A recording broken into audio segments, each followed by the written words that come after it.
건보를 읽어주는 남자, 건보이스 이형윤입니다. 많은 신규 직원들이 민원대 발령과 악성 민원을 걱정하고 있는데요. 저도 풋내기 주임으로 민원대에 근무하면서 다양한 민원들로 고생했습니다. 그중 유독 세대 분리에 대한 민원 대응이 어려웠습니다. 그래서 이번 교육에서는 세대 분리 내용을 준비해 봤습니다. 신규 직원을 위한 세대 분리, 지금부터 시작합니다.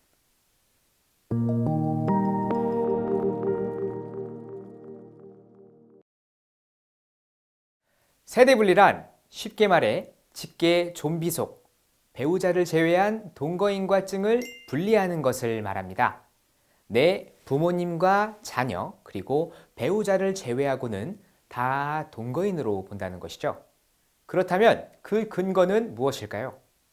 국민건강보험법 제69조 제5항에 따르면 지역가입자의 보험료는 세대 단위로 부과됩니다.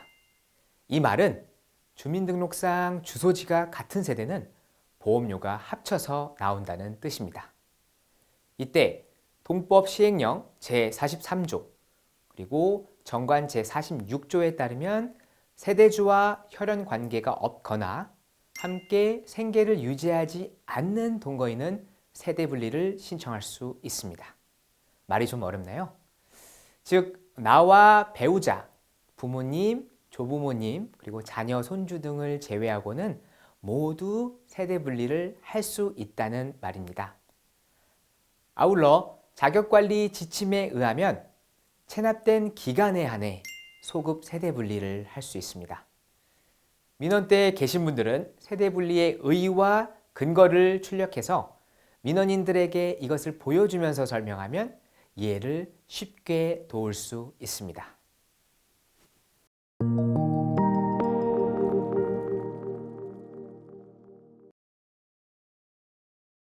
다음으로 세대 분리의 내용으로 넘어가도록 하겠습니다.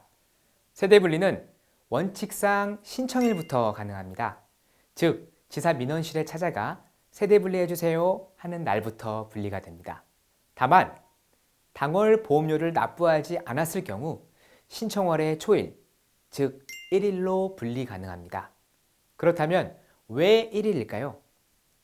건강보험료는 매달 1일자 자격을 기준으로 부과하기 때문입니다. 다음으로 소급 세대 분리를 하는 경우 체납된 기간만 분리가 가능합니다. 쉽게 말해 보험료를 낸 기간은 분리가 안 되고 돈을 안 낸 기간만 분리가 가능합니다. 그림을 한번 볼까요? 이 전체 기간 중 보험료 완납 기간은 검은색으로 되어 있고요. 보험료가 체납된 기간은 빨간색으로 표시가 되어 있습니다. 여기서 세대 분리를 어떻게 해야 할까요? 완납된 기간은 건들면 안 됩니다. 오직 체납된 기간만 자격을 변동시켜 줍니다. 즉, 체납 기간의 자격을 열어서 그 안에 신규증을 넣어주시면 됩니다.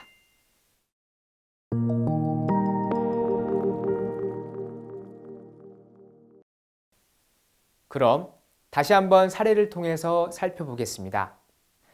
A씨가 개인적인 사정으로 2014년 1월 5일에 B씨 집으로 전입을 하였고 쭉 살다가 2018년 8월 15일에 전출하였습니다.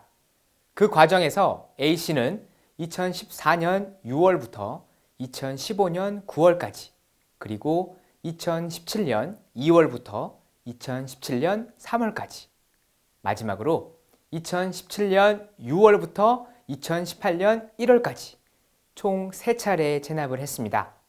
이 경우 소급 분리 가능한 기간은 언제일까요?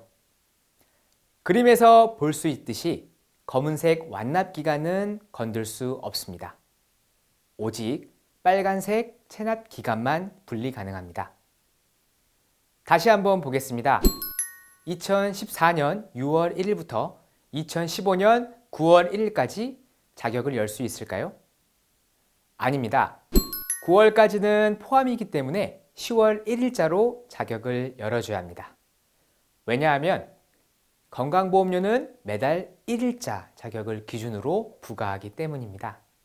이렇게 자격을 열어준 뒤 그 다음 신규증을 이 기간에 넣어주시면 됩니다. 나머지 두 기간도 마찬가지입니다. 체납된 기간은 그 자격을 열어주고 신규증을 그 기간 안에 넣어야 합니다. 즉, 이 경우 소급 분리 기간은 2014년 6월 1일부터 2015년 10월 1일까지, 그리고 2017년 2월 1일부터 2017년 4월 1일까지, 마지막으로 2017년 6월 1일부터 2018년 2월 1일까지입니다.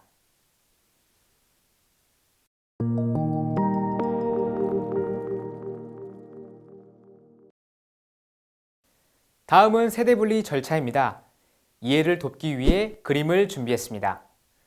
먼저 민원인은 체납됐다는 독촉장을 보고 1577 1000번 또는 지사에 전화를 겁니다.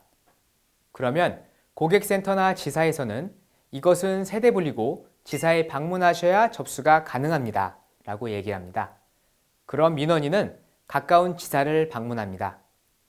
민원대 담당자는 민원인이 가져온 서류를 보고 소급 세대분리가 가능한지 그 요건을 살펴봅니다. 그리고 그 요건을 충족하는 분들에 한하여 자격 정리를 합니다. 어떤 기간을 세대분리한다고요? 바로 체납된 기간에 한하여 자격을 소급 분리합니다. 그렇게 자격 정리를 하면 끝났을까요? 아닙니다. 보험료를 다시 정산 부과해야 합니다. 부과 담당자가 정산된 보험료를 민원인에게 고지하고 민원인은 그 자리에서 보험료를 납부하면 끝나게 됩니다.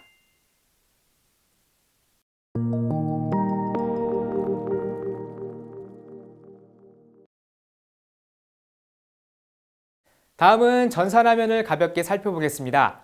먼저 민원인에게 신분증을 받아서 자격 조회를 하게 됩니다.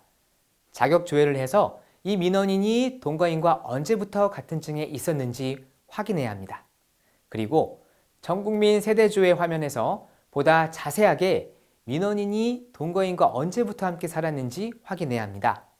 그리고 나서 분리를 하게 되는데요. 건강보험 기재사항 변경 화면에서 자격을 변동하시면 됩니다. 먼저 자격을 열어주고 그 다음 자격 취득 동실 상실 혹은 지역 자격 취득 상실 변동 두 화면에서 열린 기간에 신규증을 넣어주시면 됩니다. 자격 정리가 가장 어려운데요. 정리가 끝나면 정산 반영 일일 처리 관리 화면에서 보험료를 정산하고요. 지역 고지징수 종합조회 화면에서 민원인에게 최종적으로 보험료가 얼마입니다 라고 알려주면 끝납니다. 이것이 단순 세대분리입니다. 소급 세대분리는 방금 절차와 한 가지 차이점이 있습니다. 바로 지역 체납 종합조회라는 화면에 들어가야 합니다. 소급 세대분리는 내 자격 중간중간에 체납된 기간만 세대분리를 해줘야 하기 때문에 이 화면을 통해서 체납된 기간을 파악해야 합니다. 이후의 절차는 똑같습니다. 자격 정리를 해주시고 정산된 보험료를 민원인에게 고지하시면 됩니다. 그리고 민원인은 그 고지된 금액을 납부하면 끝이 나는 겁니다.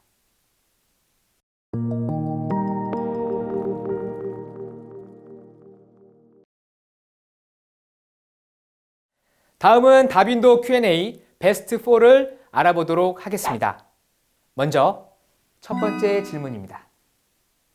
동거인이 아닌 세대주도 신청 가능한가요? 네, 가능합니다. 같은 층에 있는 동거인을 빼거나 혹은 세대주를 뺄 수도 있습니다. 다음 두 번째 질문입니다. 형제자매 간 세대분리가 가능한가요? 네, 가능합니다. 제가 세대분리의 의의를 설명해 드렸습니다. 세대분리란 혈연관계가 없거나 함께 생계를 유지하지 않는 동거인은 가능하다고 했습니다. 즉, 형제자매는 혈연관계이지만 생계 유지와는 관계가 없다고 볼 수 있습니다. 그래서 제가 처음에 말씀드린 대로 내 배우자와 직계 존비속을 뺀 모든 사람들은 그냥 동거인이라고 생각하고 세대분리가 가능하다는 것입니다. 다음은 세 번째 질문입니다. A씨가 다른 세대의 동거인으로 있던 기간 중 1997년 11월부터 2019년 1월까지 보험료가 체납되어 있을 때 소급 세대 분리가 가능한 기간은 언제인가요? 네, 이 경우는 1999년 3월 1일부터 2019년 2월 1일까지만 가능합니다. 왜냐하면 소급 세대 분리는 체납 후 진료에 대한 급여 제한 시행일인 1999년 3월 1일부터 가능하기 때문입니다. 이 1999년 3월 1일은 반드시 외우셔야 합니다. 포스트잇에 빨간색으로 쓰시고 모니터 밑에 살짝 붙여주시기 바랍니다. 마지막으로 네 번째 질문입니다. 2019년 7월 1일 이혼한 아내와 주민등록상 동거 기간 중 2012년 10월부터 2019년 9월까지 보험료가 체납되어 있을 때 소급 세대 분리가 가능한 기간은 언제인가요? 네, 이 경우는 2012년 10월 1일부터 2019년 10월 1일까지 전 기간 세대 분리가 가능합니다. 다만 여기서 자격 정리 시 유념해야 하는 부분이 있습니다. 바로 2019년 7월 1일에 이혼을 했기 때문에 2012년 10월 1일부터 2019년 6월 30일까지는 이혼 사유로 세대 분리를 하시고요. 2019년 7월 1일부터 2019년 10월 1일까지는 남남이니까 그냥 일반 별도 세대 분리로 처리하시면 됩니다. 지금까지 신규 직원들이 두려워하는 세대 분리에 대해서 가볍게 살펴봤는데요.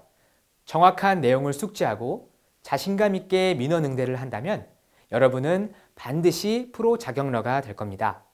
항상 민원 응대로 고생하는 여러분께 진심으로 감사합니다. 건보이스는 항상 여러분을 응원합니다. 건강하세요.